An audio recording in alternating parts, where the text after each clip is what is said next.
ஒரு கார்த்திகை மாத கருக்கிருட்டு. செங்கல்பட்டிலிருந்து படப்பிடிப்பை முடித்துக்கொண்டு எம்ஜிஆர் அவர்கள் நடுநிசி 12 மணி வாக்கில் காரில் வந்து கொண்டிருக்கிறார். கண் விழித்தவாறே தனது காரில் எம்ஜிஆர் அவர்கள் வந்து கொண்டிருந்த பொழுது வழியில் போலீஸ் உடையில் நின்ற ஒருவரை பார்க்கிறார். எம்ஜிஆர் அவர்களின் கார் அவரை கடந்து செல்கின்ற போது எம்ஜிஆர் அவர்களின் நெஞ்சில் பொறி தட்டுகிறது. ஆள் நடமாட்டமே இல்லாத இந்த அர்த்த ராத்திரியில் அந்த போலீஸ்காரர் பஸ்ஸுக்காக காத்து நிற்கிறார் என்பதை எம்ஜிஆர் அவர்கள் புரிந்து கொள்கிறார். உடனே தனது டிரைவரிடம் காரை நிறுத்த சொல்கிறார் எம்ஜிஆர். கார் பின்னோக்கி வருகிறது. போலீஸ்காரரின் அருகில் காரை நிறுத்தி கதவை திறந்து ஏறுங்கள், எங்கே போக வேண்டும் என்கிறார் எம்ஜிஆர். பரவாயில்லை, நான் பஸ்ஸிலே வந்து விடுகிறேன் என்கிறார் அந்த போலீஸ்காரர். நேரமாகிவிட்டது, இனி இந்த ரூட்டில் பஸ் கிடையாது, ஏறிக்கொள்ளுங்கள் என்று எம்ஜிஆர் அவர்கள் வலுக்கட்டாயம் செய்ய போலீஸ்காரர் வேண்டா வெறுப்பாக ஏறுகிறார்.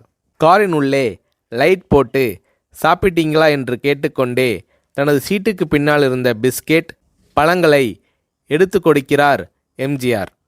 இப்படி ஓசியில் பயணம் செய்வதே எனக்கு உடன்பாடில்லை. இன்னும் நீங்கள் உண்ண சொல்லி வேறு என்னை இழிவுபடுத்தாதீர்கள் என்று போலீஸ்காரர் மறுக்கிறார். எம்ஜிஆர் அவர்கள் பூரிக்கிறார். இருப்பவனிலிருந்து இல்லாதவன் வரை படித்து பதவியில் இருக்கும் எத்தனையோ பேர் எனக்கு அது வேண்டும் இது வேண்டும் என்று எம்ஜிஆர் அவர்களிடம் வேண்டியதை பெற்று செல்கிறார்கள். ஆனால் சாதாரண பொறுப்பில் இருக்கும் இந்த போலீஸ்காரரின் நேர்மை எம்ஜிஆர் அவர்களை மெய்சிலிர்க்க வைத்துவிட்டது.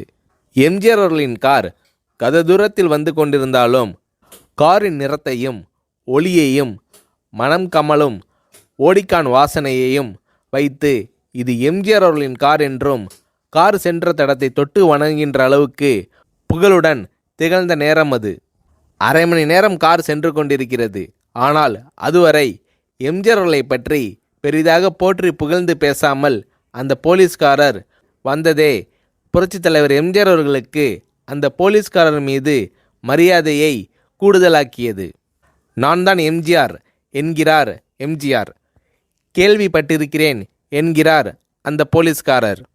பொன்மனச்செம்மல் எம்ஜிஆர் அவர்களின் முகத்தில் கோபம் இல்லை, பதிலுக்கு பொன்முறுவல் மலர்கிறது.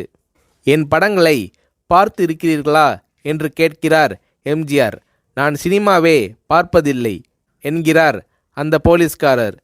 புரட்சித் தலைவர் எம்ஜிஆர் அவர்கள் இன்னும் பிரமிக்கிறார். இப்போது கார் சத்தத்தை தவிர ஒரே நிசப்தம். போலீஸ்காரர் தனது வீட்டிற்கு 1/2 கிலோமீட்டர் தூரத்திற்கு முன்பே காரை நிறுத்த சொல்லி இங்கேயே இறங்கிக் கொள்கிறேன் என்கிறார். ஏன், நீங்கள் குறிப்பிட்ட அந்த விலாசம் இன்னும் 1/2 கிலோமீட்டர் தூரம் இருக்கிறதே என்கிறார் எம்ஜிஆர். சாதாரண போலீஸ் உத்தியோகத்தில் இருக்கும் நான் காரில் வந்து இறங்கினால் என் வீட்டிற்கு அருகில் உள்ளவர்கள் என்னை தவறாக நினைத்து கொள்வார்கள். இதுவரை இப்படி நான் யார் காரிலும் ஓசியில் வந்து பழக்கமில்லை. நீங்கள் எவ்வளவு தூரம் செய்த உதவிக்கு நன்றி என்கிறார் அந்த போலீஸ்காரர். புரட்சித் தலைவர் எம்ஜிஆர் அவர்கள் அதற்கு மேல் எதுவும் பேசவில்லை. அவர் எந்த போலீஸ் ஸ்டேஷனில் பணிபுரிகிறார் என்பதை மட்டும் கேட்டு தெரிந்து கொண்டு கிளம்புகிறார். அடுத்த நாள் செங்கல்பட்டு போலீஸ் ஸ்டேஷனுக்கு ஃபோன் செய்து நான் எம்ஜிஆர் பேசுகிறேன் என்கிறார் எம்ஜிஆர். ஃபோனை எடுத்த டிஎஸ்பி உதறலோடும் உற்சாகத்தோடும் தலைவரே வணக்கம் என்கிறார். இரவு சந்தித்த போலீஸ்காரரை பற்றி விசாரிக்கிறார் எம்ஜிஆர். அந்த டிஎஸ்பி சொல்கிறார், நீங்கள் குறிப்பிடும் அவர் இன்று விடுப்பில் இருக்கிறார். அவர் கையூட்டு வாங்காதவர், கடமை தவறாதவர், காவல்துறையின் நேர்மைக்கு இவரே இலக்கணம். வெற்றிலை பாக்கு, பீடி, சிகரெட் போன்ற போதை வஸ்துக்கள், நாடகம், சினிமா போன்ற பொழுதுபோக்கு அம்சங்களையெல்லாம் இவர் அறியாதவர். கல்யாண வயதில் உள்ள 3 பெண்களையும் கரை சேர்க்க முடியாமல் கஷ்டத்தில் இருக்கிறார் என்கின்ற விபரம் டிஎஸ்பியால் எம்ஜிஆர் அவர்களுக்கு சொல்லப்படுகிறது. அவரை நாளை என் தோட்டத்திற்கு வர சொல்லுங்கள் என்கிறார் எம்ஜிஆர்.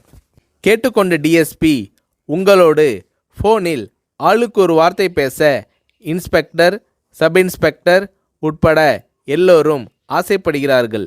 ஃபோனை அவர்களிடம் கொடுக்கலாமா என்கிறார். எம்ஜிஆர் அவர்கள் கொடுங்கள் என்கிறார். பேசுகிறார். அந்த போலீஸ் ஸ்டேஷனே புண்ணியம் பெற்றதாக மகிழ்ச்சி அடைகிறார்கள் அந்த போலீஸ்காரர்கள். மறுநாள் அந்த போலீஸ்காரர் ராமவரம் தோட்டத்திற்கு அழைத்து வரப்படுகிறார். அவரிடம் பேப்பரில் மடித்த பெரிய பணக்கட்டை கொடுத்து, இதை வைத்து உங்கள் பெண்களின் கல்யாணத்தை நடத்துங்கள் என்கிறார் எம்ஜிஆர். போலீஸ்காரர் மறுக்கிறார். நான் ஏதாவது உங்களிடம் காரியமாற்ற சொல்லி அதற்காக கொடுத்தால் அது தவறு. என்னால் ஆக வேண்டியது உங்களுக்கும், உங்களால் ஆக வேண்டியது எனக்கும் எதுவும் இல்லை. நான் உங்கள் கூட பிறந்த ஒரு சகோதரனாக நினைத்து கொடுக்கிறேன், பெற்றுக்கொள்ளுங்கள் என்று சொன்ன பிறகு கேட்டும் கூட கிள்ளி கொடுக்காத கனவான்கள் வாழும் இந்த உலகில் ரோட்டில் நின்றவனை அழைத்து சென்று அள்ளி கொடுத்த எம்ஜிஆர் அவர்களின் கருணையில் நெகிழ்ந்து போய் பெற்றுக்கொள்கிறார் அந்த போலீஸ்காரர். பிறகு ஒரு தேதியில் புரட்சித் தலைவர் எம்ஜிஆர் அவர்களே சென்று அந்த போலீஸ்காரரின் 3 பெண்களின் திருமணத்தையும் நடத்தி வைத்து வாழ்த்தி இருக்கிறார்.